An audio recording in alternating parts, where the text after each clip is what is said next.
The applause thundered like a tidal wave, the stage lights blindingly bright. The 99th Future Youth Innovation Award ceremony was in full swing in Paris. Outstanding young minds from over 20 countries ascended the stage one by one, hoisting their trophies high with smiles steeped in pride. The impeccably dressed MC, speaking flawless English, introduced the nationality and achievements of each awardee. Below the stage, a sea of media aimed their zoom lenses, flashes firing in a relentless, dazzling barrage. When her turn came, the MC announced with a practiced smile, "And next, please welcome our winner from the United States, one of the prominent voices from the New World, Clara Hayes." The roaring applause faltered for a beat. A palpable hesitation swept through the hall, especially among the non-European scholars seated in the front rows. Every eye locked onto the stage. The cameras swiveled to find Clara. She rose slowly and walked toward the podium. Her frame was slight, her expression unreadable, but her steps were unshakably firm. She didn't reach for the trophy. She didn't extend a hand to the MC. Instead, from the breast pocket of her jacket, she withdrew a neatly folded piece of cloth. It was the Stars and Stripes, the red, white, and blue of the American flag, clean and crisp. She held the flag up, in full view of the live broadcast cameras, before the eyes of the world. Then, inch by inch, she began to tear it. The sound of ripping fabric was small but sharp in the sudden, cavernous silence. In the next second, the entire auditorium was as quiet as a tomb. Not a single sound was uttered. The MC's mouth hung open. He watched as she let the tattered pieces of the flag drift to the floor, then turned to face the vast audience.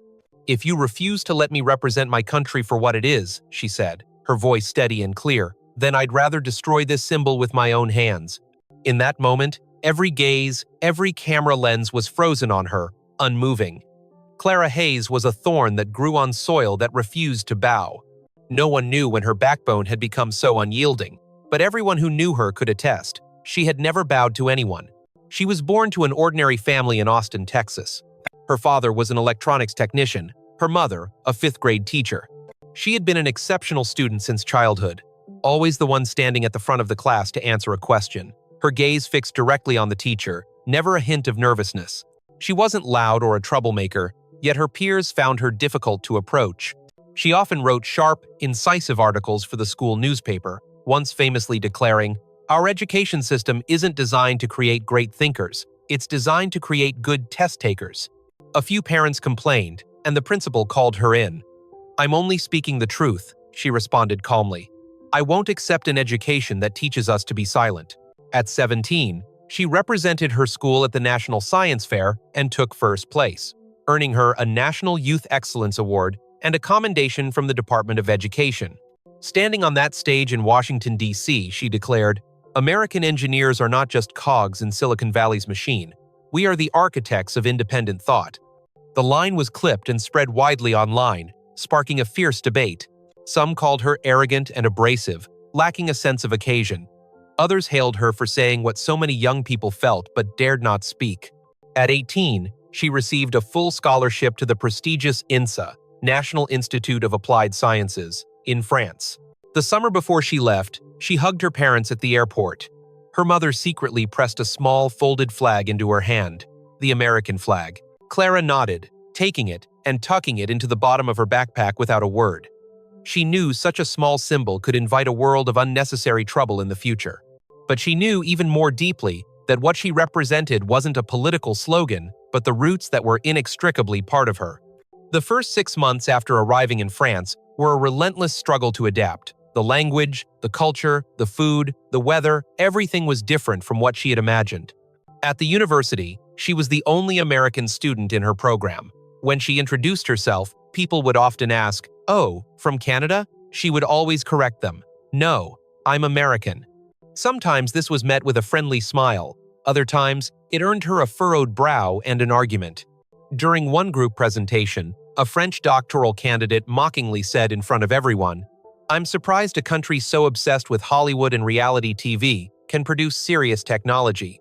Clara listened without reacting. She simply pulled up a global map of semiconductor fabrication plants, pointed to the clusters in Texas, Arizona, and Oregon, and said, "Nearly half the world's advanced microprocessors are designed here." After that day, he never said another word to her. Her group received the highest grade in the class. Everyone stood to applaud.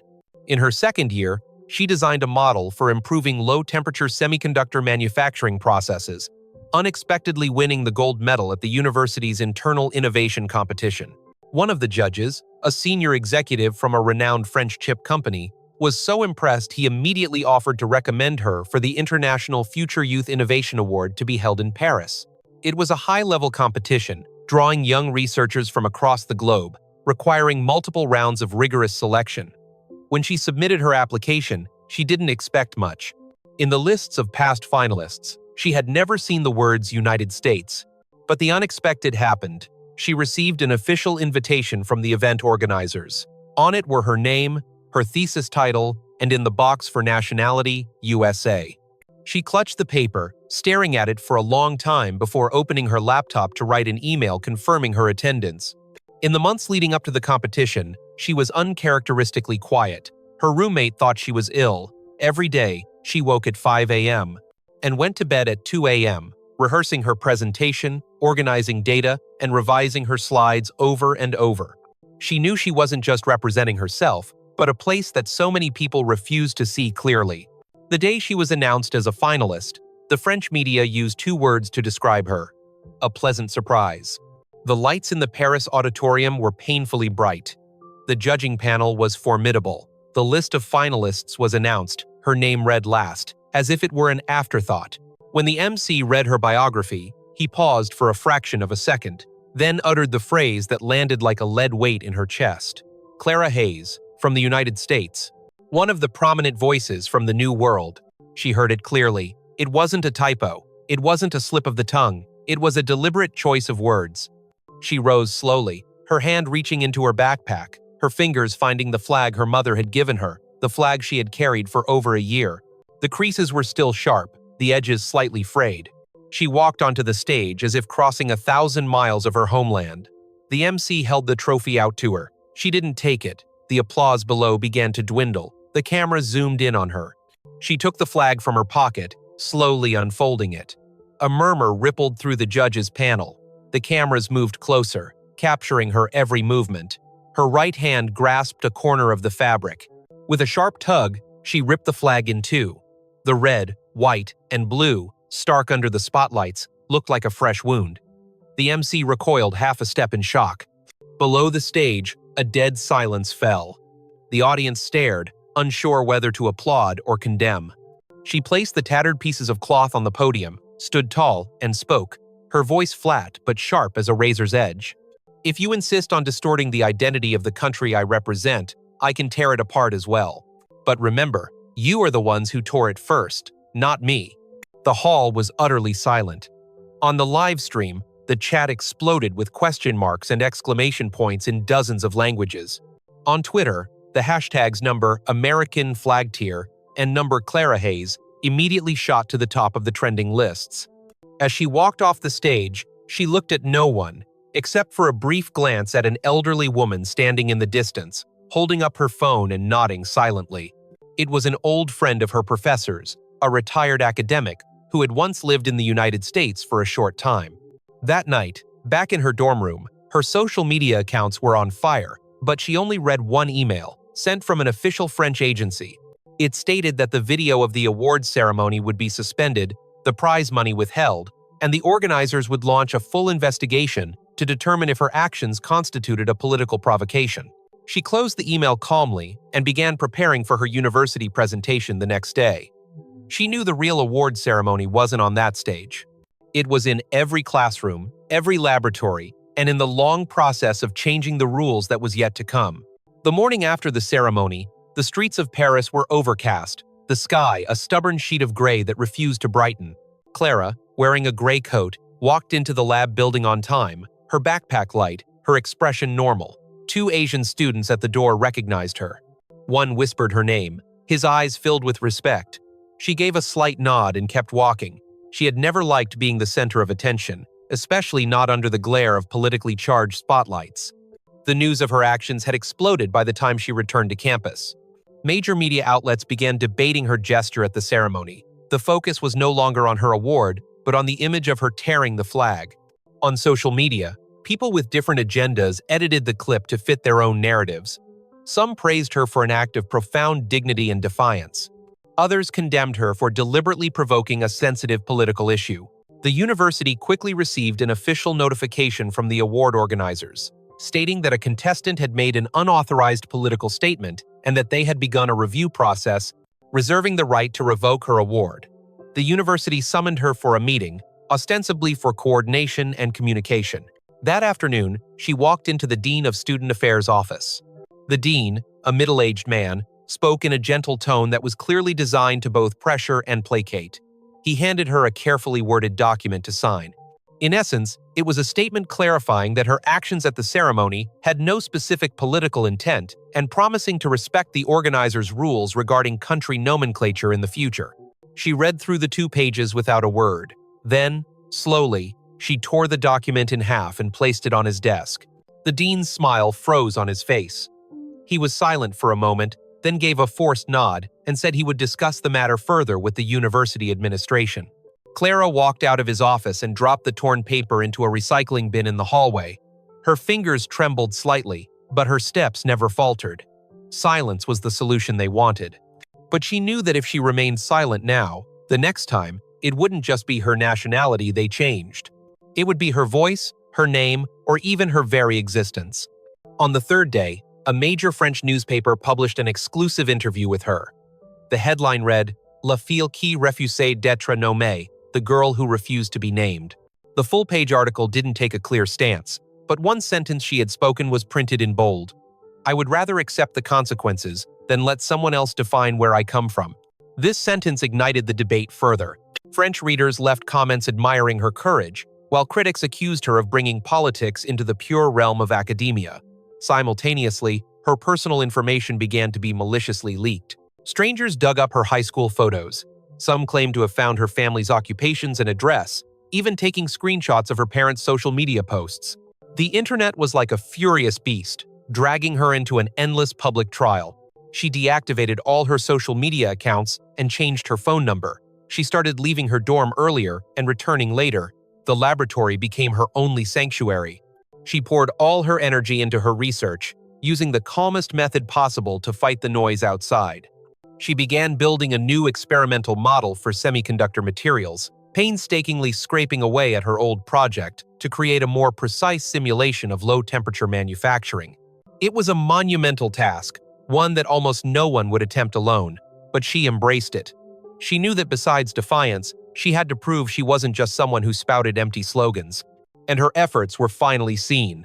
A senior professor, who had been on the award ceremonies committee, personally recommended her to the university for a cross-disciplinary research project with the European Research Council. Though the university hesitated, they were obligated to forward the invitation. In the letter, the professor wrote, "I am interested in the problems she raises, which others avoid, and her solutions, which others have never considered. I am interested in her research, not her passport." The night she received that letter, she walked alone through the streets of Paris. Passing a bridge over the Seine, she stopped and stood for a long time. The starlight was faint, the wind whispering past her ears. For the first time, she felt that maybe, somewhere in this world, her defiance was not in vain. In the following weeks, she slowly moved out of the storm's eye. A group of academics from various French universities co-signed a public statement calling for respect for the true identities of international students and opposing the use of standardized political language to erase diversity. Some student representatives even organized an essay contest in the university journal on the theme, "Where I'm From, My Definition." The first issue's cover was a silhouette of her back. The award organizers, who had announced the suspension of her prize, finally changed their tune after a series of closed-door meetings. They stated they would not penalize the contestants' actions and would respect the cultural and regional naming differences in future award lists. Some said she had won, but she knew this wasn't a victory, only a temporary truce. Her own advisor told her privately, "This world isn't just black and white. Many people aren't against you, they just don't have the courage to stand with you." She nodded quietly, her resolve unshaken. A few weeks later, she published an article titled "Name and Reality" in an academic journal. In it, she wrote, "If every name can be arbitrarily changed, then memory can be erased. I am not protesting. I am simply refusing to be overwritten. I am Clara Hayes. I am from the United States. This is my reality, not someone else's opinion. The article sparked even more debate among international scholars, and many who had remained silent began to voice their support openly. One international professor even used her case as an example in his class to discuss the boundaries between identity and academia. After the silence came the storm, and she stood at its center, never bowing her head. Spring arrived late that year. The magnolias on campus were just beginning to bloom. Clara sat in a corner of the lab, the weak sunlight from the window casting a small, warm patch on the edge of her laptop. She typed intermittently, biting her lower lip as she prepared another presentation. In 3 days, she was scheduled to attend the International Youth Researchers Summit in Geneva. Participants hailed from over 30 countries and regions. She had initially declined the invitation. It had arrived 2 months after the incident, and the organizers had not specified her nationality, simply using the term participant from the Americas to define her. She had encountered such vague language countless times. But strangely, a representative from the organizers had later sent a personal letter, stating they hoped to respect her self-identification of where she was from, without compromise, and that they would not censor the content of her speech. It was a private commitment, negotiated internally. After much hesitation, she decided to attend. She no longer wanted to be a problem for the world, but she was even less willing to be someone whose name tag the world could easily change. For this lecture, she prepared only 8 minutes. No complex charts, no lengthy explanations. Just 2 points. Has technological development become divorced from a humanistic standpoint? And can the United States be understood as its own entity? She stood on the stage in the Geneva Conference Hall, wearing a simple dark blue suit, unadorned. She knew this wasn't a performance, it was a battlefield. She began by presenting the United States' contributions in recent years in manufacturing critical electronic components, in circuit design, in high-precision sensors, and pointed out the significance of this data in the global tech supply chain. The audience gradually fell silent. Then, she shifted her tone and delivered her most sensitive line. If the United States is a name that cannot be spoken, then should the technological contributions we provide also be anonymous?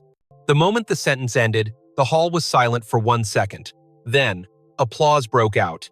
It wasn't thunderous, but it was genuine and weighty, like a single drop of water falling into a deep well, its echo lingering long after. After the lecture, she didn't stay to talk. She turned and walked out of the hall immediately. She was exhausted, but compared to before, it was a peaceful exhaustion, the calm after a necessary release. When she returned to Paris, she discovered she had become a key figure of the Geneva Forum.